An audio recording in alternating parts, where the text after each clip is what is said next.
কামনায় মানুষ দোয়ার আয়োজন করে, মৃতদের রুহের মাগফিরাত করার জন্য মানুষ দানের আয়োজন করে।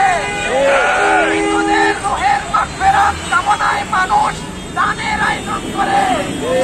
মানুষ কতটা মূর্খ হলে মৃতদের কবরে শান্তি পাওয়ার জন্য কনসার্টের আয়োজন করতে পারে আমার জানা নাই।